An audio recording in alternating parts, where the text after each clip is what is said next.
हालांकि medical field में बड़े पैमाने पर एडवांसमेंट देखने को मिल रही है, लेकिन अभी भी कुछ एक बीमारियां ऐसी हैं जो कुछ हद तक लाइलाज भी तस्वुर की जाती हैं, और उसके अलावा इन बीमारियों की वजह से समाज में कई कुंबे ऐसे हैं जिन्हें बड़े पैमाने पर मुतासिर होना पड़ता है। इनमें से एक खतरनाक बीमारी जिसका नाम सुनने में ही लोगों को डर लगता है, वो कैंसर की बीमारी है। इस बीमारी ने ना जाने कितने घरों को उजाड़ दिया, कितने घरों को फाइनेंशियली बहुत कमजोर किया, और आज भी काफी हद तक ये बीमारी लाइलाज तस्वुर की जाती है। हालांकि कुछ वक्त कबल कुछ एक ऐसे इंस्टीट्यूट्स हैं जिनने इस तरह की रिसर्च में जो है वो क्लेम किया है कि वो इस बीमारी का अब इलाज करने के सफर में काफी आगे बढ़े हैं, लेकिन अभी भी उसमें कुछ कंक्रीट चीजें पूरी तरह से सामने नहीं आ रही हैं। सबसे जरूरी है कैंसर की इस बीमारी के तई सही जानकारी रखना, ताकि आप वक्त रहते, अगर बदकिस्मती से किसी शख्स को इस तरह की बीमारी आना शुरू हुई, या हम कहें कि कोई शख्स इस तरह की बीमारी में मुब्तला हो रहा है, वो वक्त रहते इसकी जानकारी इकट्ठी कर ले, ताकि वक्त रहते उसका सही इलाज हो। और आज भी कई ऐसे मरीज हैं कैंसर के जो कि काफी लंबे वक्त से इस बीमारी में मुब्तला हैं, ये बीमारी उन्हें है, लेकिन आज वो एक अच्छा और एक सेहतमंद जीवन व्यस्त कर रहे हैं, या हम कहें कि एक अच्छी जिंदगी बिता रहे हैं। इन तमाम बातों पर मेरे साथ इस वक्त बात करने के लिए डॉक्टर विकास हीर जी हैं। मैं आपको बताता चलूं कि राजौरी के मैट्रिक्स हॉस्पिटल में हर माह 2 बार इनकी ऑन्कोलॉजी से जुड़ी हुई ओपीडी होती है। ये हर महीने 2 बार राजौरी मैट्रिक्स अस्पताल में आकर यहाँ के मरीजों को चेक करते हैं, और फिर उन्हें उनका ज़रूरी इलाज किया जाता है, और फिर आगे अगर किसी को ट्रीटमेंट की ज़रूरत है उसकी प्रॉपर गाइडेंस दी जाती है। डॉक्टर विकास हीर जी, जो कि एक कैंसर सर्जन हैं, इन्होंने टाटा मेडिकल सेंटर से अपनी ट्रेनिंग हासिल की, और मैं आपको बताता चलूं कि national cancer centre south Korea से भी इन्होंने अपनी कैंसर से जुड़ी हुई तालीम हासिल की, जिसमें खास तौर पर इनकी स्पेशलाइजेशन उस दौरान रही गायनिक से जुड़े हुए कैंसर की बीमारियों से। सर, शुक्रिया अपना कीमती वक्त हमें देने के लिए। नमस्कार। आप पिछले काफी वक्त से रजौरी पुंछ के पेशेंट्स को देख रहे हैं, जैसा कि जम्मू में आपका ओपीडी है, लेकिन आप रजौरी के इलाकों में आके यहाँ के पेशेंट से मुलाकात करते हैं। रजौरी पुंछ के इलाकों में सबसे ज्यादा किस तरह के कैंसर केसेस सामने आ रहे हैं, किस नेचर की बीमारियां जो हैं वो ज्यादा हैं, वो प्रीवेलेंट हैं? जी, सबसे पहले नमस्कार और आदाब। मेरा नाम डॉक्टर विकास हीर है, मैं एक कैंसर सर्जन हूँ। सुमित जी ने आपको ऑलरेडी कैंसर के रिलेटेड सब बहुत जानकारी दी है। सुमित जी, ऐसा है कि राजौरी बेल्ट में जो एक पहाड़ी बेल्ट है और उसके साथ एरियाज जो हैं, जो पुंछ है, मेंढर है, कालाकोट है और कश्मीर भी साथ में जोड़ दें तो पहाड़ों में सबसे कॉमन जो कैंसर देखा जाता है वो इंटेस्टाइन का कैंसर, जो हमारा मैदे का कैंसर, जो हमारी फूड पाइप का कैंसर, इंटेस्टाइन जो हमारा जिसको बोलते हैं लैट्रिन का रास्ता, उसका कैंसर बहुत कॉमन है। उसके साथ साथ थायराइड का कैंसर, पहाड़ों में थायराइड का कैंसर बहुत कॉमन होता है। और औरतों में देखा जाए तो बच्चेदानी का कैंसर सबसे कॉमन पाया गया है। जिस तरह से आपने बताया, इलाके की वजह से आपने बताया कि कुछ एक ये जो कैंसर की बीमारियां हैं ये ज़्यादा हैं, उसका क्या एक मेडिकल रीज़न हो सकता है जो आपकी नज़र में, बीइंग कैंसर सर्जन, क्यों इस तरह के कैंसर इस इलाके में ज़्यादा पाए जाते हैं? यहाँ पे एक तो हमारा लाइफस्टाइल, डाइटरी हैबिट, जो हम खाना खाते हैं हमारे पे, यहाँ पे सर्दी बहुत ज़्यादा होती है तो हमें मैक्सिमम जब जो लोग यहाँ पे हैं वो नॉन वेज कंज्यूम करते हैं।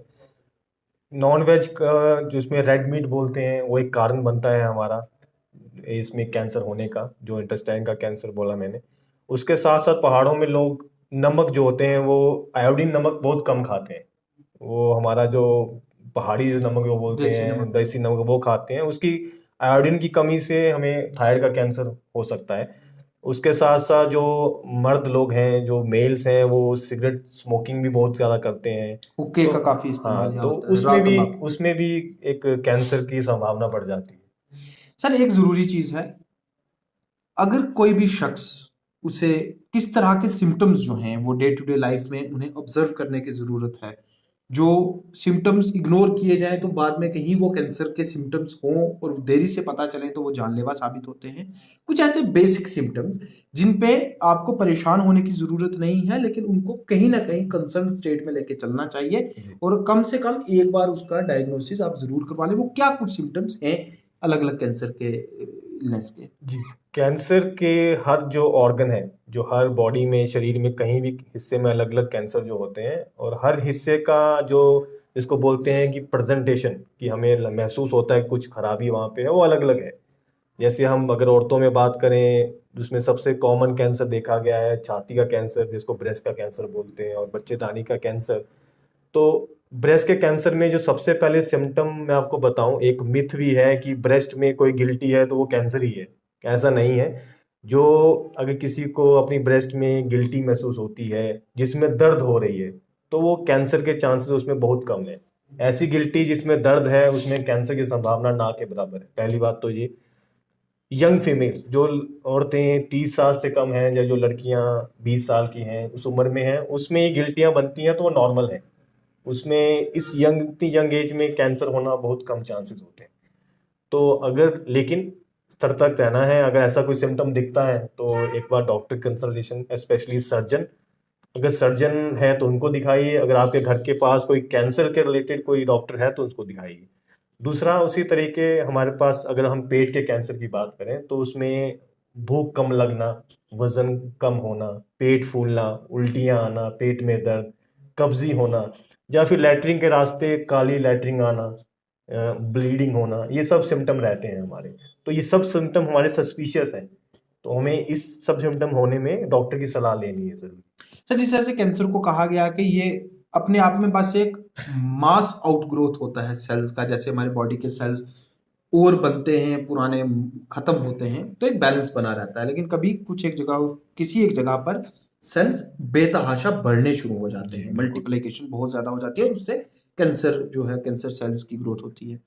उसमें कहीं ये सोशल मीडिया पे हमने देखा, और काफी लोगों के अंदर इस चीज का, आप अब हम मुझसे यही सवाल क्लेरिफाई करेंगे कि क्या वो मिथ है या क्या, कि लोग कहते हैं कि अगर आप फास्टिंग करेंगे तो कहीं ना कहीं कैंसर सेल्स की जो मल्टीप्लिकेशन बहुत ज्यादा होती है उसमें भी चेक आएगा, तो अल्टीमेटली हो सकता है आपको कैंसर से भी बचाए ये फास्टिंग।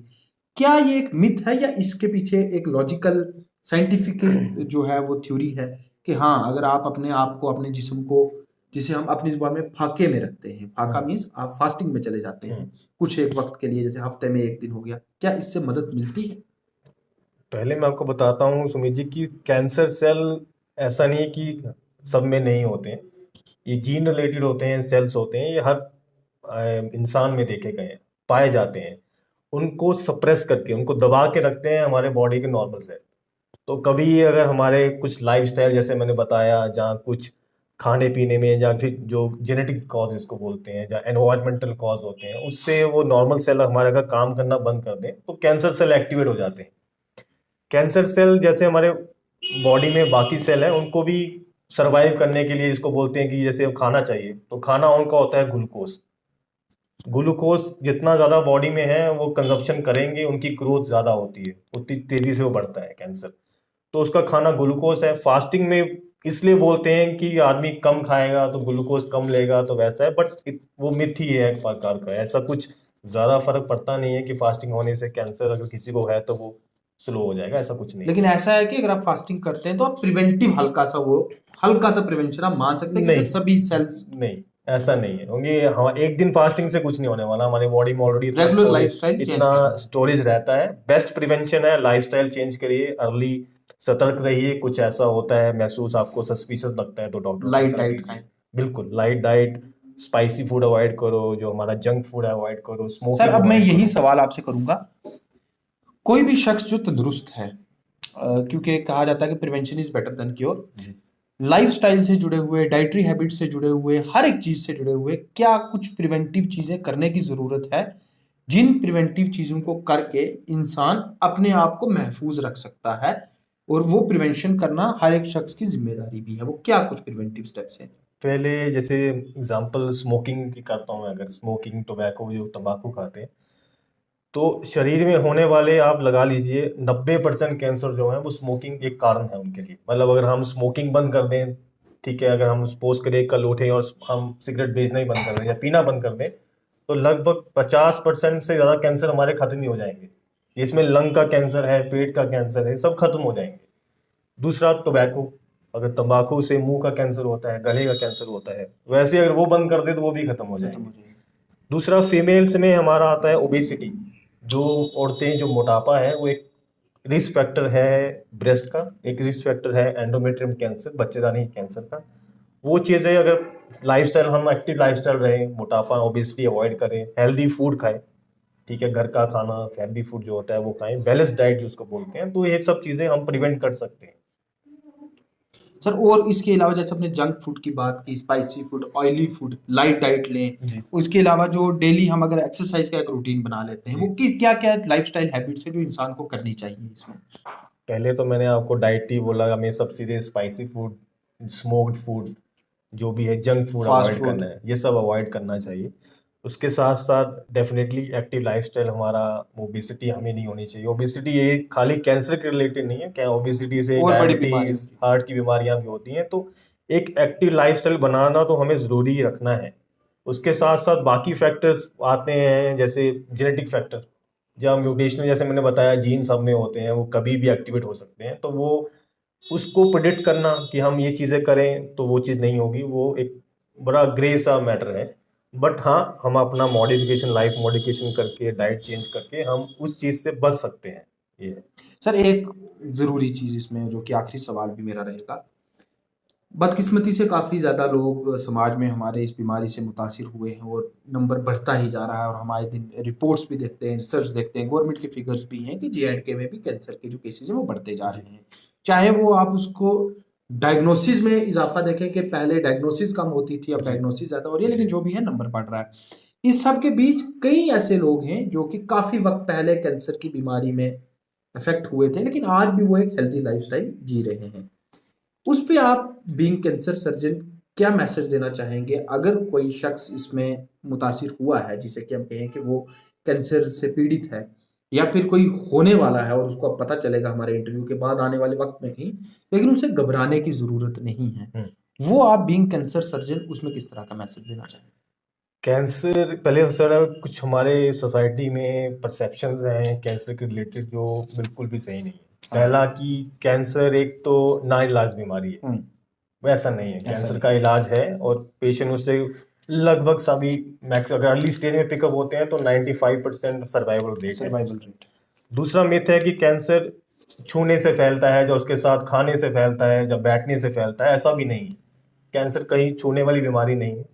तो अगर कोई घर में ऐसा आपका पेशेंट है तो उसको आपने एकदम से आइसोलेट नहीं करना है, उसको घर वालों की सपोर्ट पूरी चाहिए। तीसरा मिथ है कि कैंसर, दूसरा कि उसको अगर हम काटेंगे, उसको हाथ लगाएंगे तो फैलता है, ये भी मिथ है। अगर प्रॉपर सर्जरी किसी कैंसर सर्जन से हुई है कैंसर की, तो बहुत कम चांसेस होते हैं कि वो फैलेगा। हाँ, हाफ सर्जरी हुई है, पूरी सर्जरी नहीं हुई है तो फैल सकता है डेफिनेटली, बट जो रिकमेंडेड गाइडलाइन होती है उसमें अगर ट्रीटमेंट कराएंगे, सर्जरी करवाएंगे तो फैलने के चांसेस बहुत कम है।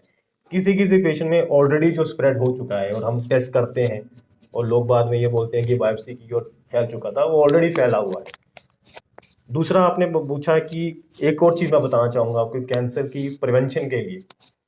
अभी हमारे पास खासकर सर्विस का कैंसर फीमेल्स में बहुत कॉमन कैंसर है इंडिया में, और उसमें मोर्टेलिटी रेट भी काफ़ी ज़्यादा है। सर्विक्स, बच्चेदानी के मुंह का कैंसर होता है। इसमें सरकार ने, हमारी गवर्नमेंट ने, जिसने कोविड वैक्सीन बनाई थी, सीरम इंस्टीट्यूट इंडिया ने, उन्होंने एक वैक्सीन भी लॉन्च की है।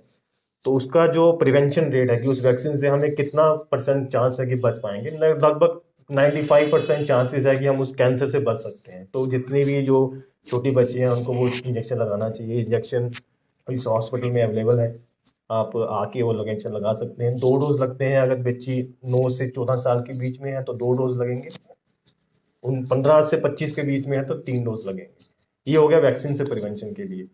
वैक्सीन बिल्कुल सेफ है, उसमें कोई साइड इफेक्ट नहीं है। एक साइड इफेक्ट उसमें कभी, जैसे छोटे बच्चों में वैक्सीन लगाते हैं तो हमें फीवर। पेन हो गई, फीवर हो गई, वो एक्सपेक्टेड है, वो हो सकती है, बट एज सच कोई मेजर साइड इफेक्ट उसका नहीं है। फ्रीली अवेलेबल है। मैं तो चाहता हूँ यहाँ के लोग आएँ और लगवाएं। दूसरा, स्क्रीन अर्ली डिटेक्शन का होता है औरतों में सर्विस के कैंसर के लिए। पैप्समेयर है, जो भी औरतें जिनकी शादी हो चुकी है वो 3 साल में एक बार पैप्समेयर करवाएं। एक और टेस्ट है, इसको बोलते हैं HPVT यानी टाइटर, वो 5 साल में एक बार करवाना होता है। सेम वो गायनेकोलॉजिस्ट से मिलना है, 2 मिनट का टेस्ट है, पेन फ्री है, कोई दर्द नहीं है। इसी तरह ब्रेस्ट के लिए हमारे पास एक टेस्ट है जिसको बोलते हैं मैमोग्राफी। एक ब्रेस्ट का अल्ट्रासाउंड, एक्सरे होता है, वो करवाना है। 40 साल से जो भी ऊपर महिलाएं हैं उनको वो करवाना चाहिए। 40 साल से नीचे हैं उनको सेल्फ ब्रेस्ट एग्जामिनेशन, अपनी ब्रेस्ट को खुद पैल्पेट करना, महीने में एक बार खुद पैल्पेट करना है। और 6 महीने में एक बार क्लिनिकल ब्रेस्ट एग्जामिनेशन किसी सर्जन के पास जाके, जहाँ कोई भी हेल्थ केयर प्रोवाइडर है उसको चेक करवाना है। कभी सस्पिशियस सिम्टम लगते हैं, गांठ मिलती है, जब कुछ चेंजेस लगते हैं तो डॉक्टर को दिखाना है। मेल्स में सबसे कॉमन कैंसर जो एल्डरली एज में जाके है वो ये प्रोस्टेट का कैंसर होता है। उसका भी एक सिंपल टेस्ट है, आपको एक ब्लड का टेस्ट है, PSA बोलते हैं, वो करवाना है। ठीक है। उसके साथ साथ स्मोकिंग है तो उसमें आपको कोई जो कर रहे हैं उसके लिए स्क्रीनिंग के लिए एक लो डोज CT स्कैन होता है, वो करवाना है। ये सब चीज़ें हमारे पास अवेलेबल है, जम्मू में अवेलेबल है, इवन अब तो रजौरी में भी अवेलेबल है। तो हम इस सब टेस्ट से किसी भी प्रकार के कैंसर को हम अर्ली स्टेज में पकड़ सकते हैं। मतलब जिस स्टेज में वो बन रहा है उसी स्टेज में पकड़ेंगे और उसको ट्रीटमेंट करेंगे तो पेशेंट को आई थिंक एक छोटा सा ट्रीटमेंट मिलने से वो पूरा ठीक हो जाएगा। सर रजौरी में आपकी ओपीडी कब होती है, वो शेड्यूल क्या है, क्या आप वो हमारे दर्शकों को बताएंगे? रजौरी में मेरी OPD मैट्रिक्स हॉस्पिटल में है, हर दूसरे और चौथे वीरवार को होती है, सुबह 10 से 4 बजे तक। हमने यहाँ पे OPD सर्विस स्टार्ट की है, हमने यहाँ पे बायोप्सी स्टार्ट की हैं और हमारा प्लान है हम अब यहाँ सर्जरी स्टार्ट करेंगे। तो मेरी पेशेंट से रिक्वेस्ट है, एक गुजारिश है कि वो यहाँ आए, हम पे भरोसा रखें और अपने शहर में ही इस चीज़ का ट्रीटमेंट का क्या बोलते हैं उसका अवेल करें, उसको ट्रीटमेंट को लें। और मुझे लगता है अब तो यहाँ पे मेडिकल कॉलेज में भी डॉक्टर अब्दुल हकीम है जो हाँ HOD हैं, वो भी ट्रीटमेंट कर रहे हैं कैंसर के का, और उनका भी तो बहुत अच्छा हमारे साथ कंट्रीब्यूशन है, सपोर्ट है। तो हम तो पेशेंट को यही चाहते हैं कि अब सर्जिकली थोड़ा, हाँ यहाँ पे एक लैब था वो हमने यहाँ अवेलेबल करवाया है ऑलरेडी, बाकी ट्रीटमेंट यहाँ पे है, अच्छी लैब्स हैं यहाँ पे, CT स्कैन लैब्स हैं, सर्जन्स अच्छे हैं। तो आई थिंक और मैट्रिक्स हॉस्पिटल में सब सुविधाएं उपलब्ध हैं, अच्छी OT है, अच्छा बैकअप है, तो अब आके आप ट्रीटमेंट ले सकते हैं। तो ये मेरे साथ डॉक्टर विकास हीर जी थे। जैसा कि मैंने आपको बताया, ये कैंसर सर्जन हैं और फिलहाल राजौरी में 1 महीने में 2 बार ये ओपीडी सर्विस दे रहे हैं। इनका साफ कहना है कि कैंसर की बीमारी से घबराने की ज़रूरत नहीं है, जागरूकता सबसे अहम, और उसके बाद अपनी लाइफस्टाइल को बेहतर बनाना वो हर एक शख्स की जिम्मेदारी है, क्योंकि अगर आपका लाइफस्टाइल अच्छा होगा तो सिर्फ आप कैंसर से ही नहीं बल्कि दर्जनों और ऐसी बीमारियों से भी अपने आप को बचा सकते हैं।